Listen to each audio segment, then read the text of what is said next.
Hey guys, today's video is a bit more of a candid look behind the scenes of my world building project Chromoverse and what goes through my mind when developing new stories and characters. These clips were taken from my stream I did not too long ago, so if this video interests you, definitely check out my streams by hitting the bell icon to be notified when I stream again. Without further ado, let's get right into the video. How much have you developed the story of this character? To be honest, quite a bit. I can actually show you because I have a mood board, or not a mood board, a Milanote board about his world.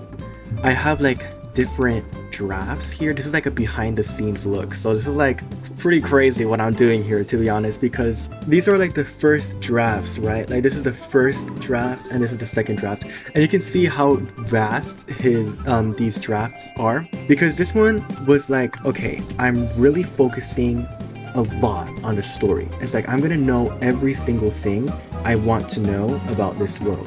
So I have like these huge documents and also Google documents here on the side, and I went pretty crazy. But the thing is, when I did that, I'm like, okay, so I wrote everything I want to know, like literally what do I do now, you know what I mean? And I kind of hit like a plateau of creativity because I kind of already experimented so much just there all at once. And so when I was creating characters, I was like nitpicking the draft I was doing, and I was like, okay, I can do a character for this and this. And Noah Aldrich, which is this guy, the main guy, he didn't really fit organically with the story, you know, and I really loved drawing him. And he started off as a comfort character of just guy is a superhero and he's trying to juggle you know, normal life with being a superhero. So I love that so much, but I lost that here. So I was like, okay, you know what, I'm doing this again, I'm starting a new draft, and I started this one, and I was like, you know what, it's not hitting. So then I did it again, but this time I focused a lot more on the genre of the actual story and really incorporating that root of the story, you know what I mean? So like a field chem student absorbs anomalies and has the power to manipulate kinetic and potential energy, and has to learn how to use his powers while juggling everyday life and developing as a person to gain a deeper understanding of emotional intelligence while dealing with his pride and closed-mindedness, all with the help of his friends and mentors. So having that is like a really good reminder, but I also went further with the actual pillars of the world. So it's pretty a long, like a lot, and I'm obviously not going to read all of this, but it was really cool learning about martial arts and the genre of martial arts storytelling. So I really had a fun time incorporating that into my world. And also I have some character notes here, which this was a mood board for a character I was designing earlier, which is the Void King. Ooh! I'm sorry, it's just every time I open up this drawing, it's like, ooh, shivers are down my spine. Look at this guy, doesn't he look so cool? I literally drew him today in the morning before I started streaming, and it is just like, dude, like this guy is intense, y'all. And what like the idea behind him is that his mind mutated into a black hole because of all the knowledge that he is consuming, and it's like contained within this yellow mask, and he has this ability to create chaotic energy because the Teleforce, right, is like a natural force within the world, and kind of like Star Wars, he can manipulate it into the dark side by creating this like storm with telekinetic energy and corrupting it. And so he's like creating this thunderstorm of chaos energy, and he's like harnessing it, and it's like these black holes with lightning coming out. Literally so epic, I'm not gonna lie. I find that so cool. But this is the Void King. But anyways, I'm like tangenting right now. So yeah, this is a little mood board I had while designing him, and some notes I have on the character stories and stuff like that, and also some villains here. So I would say that his world is pretty developed, and I'm having a lot of fun working on the world. because I'm doing it not as like writing everything out, but I'm writing out the world, prioritizing the genre and mood and the root of the story, and it's giving me so much opportunities to just experiment with the characters. And an example of that are the Black Mambas, which are like a group of mafia members. Obviously, this is like the first of their designs, so it will most likely change. But drawing out these characters as just okay, I'm just gonna draw and see how it goes. And I was able to come up with so many fun ideas from that. So like writing out the world with just focusing on the genre helps me a lot more with experimenting how I want the story to look, and I feel like it's the best draft that I have done. Like I'm not writing out this draft and going like, oh, but I feel like the previous draft had more impact. I feel like this one, a lot of the ideas that I have are coming together really nicely, and I'm really excited to just continue pulling up with the world, you know? And I'm happy that you have interest in the world. So yeah. What martial art does Noah use? He actually uses capoeira, which is not a very typical martial art style, but it is a martial art style, and I did look it up. It is a martial art style, and it's very similar to Taekwondo, but it's also like, it kind of looks like breakdancing, and it's a lot of kicks and stuff like that. Like, I'm pretty sure that's the majority of what it is. I can actually pull up a video of capoeira so that you guys can have a good idea of what it is. But yeah, so in his design also, I wanted to make sure that it was evident that his martial arts is capoeira. So let's watch this little video here. So it's like flips and stuff like that, and it's so cool. And the reason I chose this, and the reason why I'm sticking with capoeira, is because when you're actually fighting, you're in a constant stage of motion. So it's like you're not stopping at all. You're always moving, right?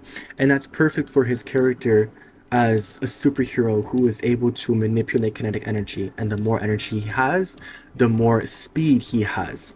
So I wanted to make sure that in his design, if you see here, they have like these white pants and a corda around their waist that signifies their rank and their status and their skill. So I wanted to have those white pants and the corda around his waist, and I feel like I was able to do it in a really subtle way that it's not like so obvious what it is, but it's like if you know what I'm referencing, you're able to pick up on it, which is pretty fun. I did a little movement concept for his like attack patterns, which was based off of that video that I just showed you guys.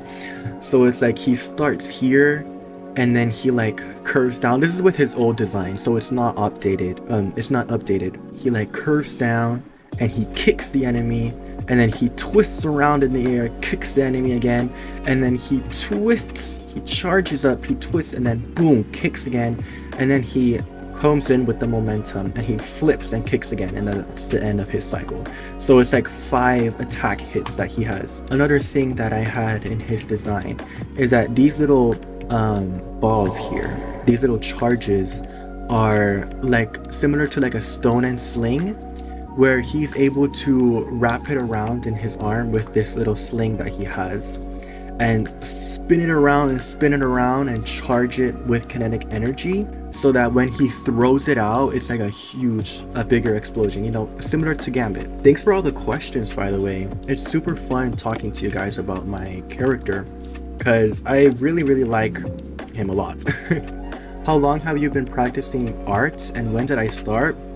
To be honest, that is a great question. I started drawing, honestly, ever since I can remember, and I feel like that's such oh, okay, bro, we get it. You're an artist, but I cannot lie when I say I've been drawing as long as I remember. In like old family videos and stuff like that, you would always see me with a paper and pen. But I will say that when I entered in 8th grade, I got put into a magnet school that had art in it, and the professor was a college art teacher, and he was like a professional artist and painter.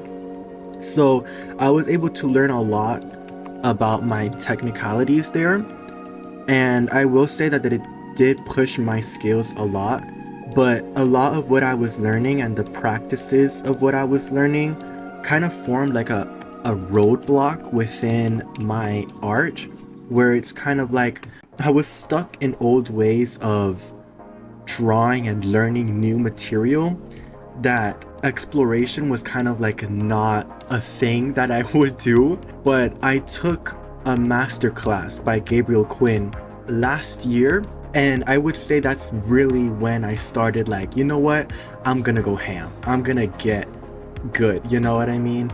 So I had that little moment of like really learning my stuff, and like also like finding out and getting more in tune with myself, because in high school I was surrounded by like a lot of like not good influences, to be honest, because it was such a secular environment, obviously because it's school, you know, but it was not a good environment for me mentally and spiritually. And when I graduated high school, I was able to develop a lot more into my relationship with God. And ever since then, I was able to really get back in tune with the reason why I create in the first place, which is to just create the stuff that I like, you know what I mean? And so, like, if I was a kid looking at the art that I'm making now, I would really be happy that, wow, I can't believe I did that, you know what I mean? Like, as a kid. So yeah, and right now this drawing that I'm doing is actually part of a little series that I want to do, where it's focused on getting good. And I know that's really vague, but the whole premise of it is really just experimenting and allowing myself and giving myself the gift to just see where I can go if I try out so many things, right? Like so many different styles and processes and subject matter that I wouldn't normally draw, and just allow myself to experiment and explore. Because a lot of my mindset was like, okay, I have this world building project that I'm doing, and I don't want to create any art that is not actively pushing this story along. And that was kind of an unhealthy mindset, because I got like stuck, you know, and I was starting to become, well, I wouldn't say I was starting to become stagnant, but if I stayed in that mentality, I could very easily see myself becoming stagnant, you know? So doing this project, I feel like would really help me combat that, and to just become more of a versatile artist, which is what I want. I want to be a versatile artist. I don't want to be known for one single thing. I want to have range and not be scared to fail when that range doesn't work out, you know? And yeah, so like right now I'm studying the Spider-Verse style and learning how to paint in that style, because I really love it. The movie is absolutely beautiful, and I really wanted to try it out. Not too long ago, I tried out the Marvel Rivals art style, and I can definitely see the lasting effects it had on my art. And I feel like I want to do more of that, you know, and I don't want to hold back on that, and I want to continue learning. Thank you so much to everyone that tuned into the stream, and thank you so much for watching the video. I'm so happy to answer any questions you guys have about my world, and it makes me so excited to know that you guys are interested in my character Noah. I hope to see you all in my next stream, and have a great day and a blessed night. By the way, if you like this type of candid and less edited video, definitely let me know by liking the video or leaving a comment below. See you all next time.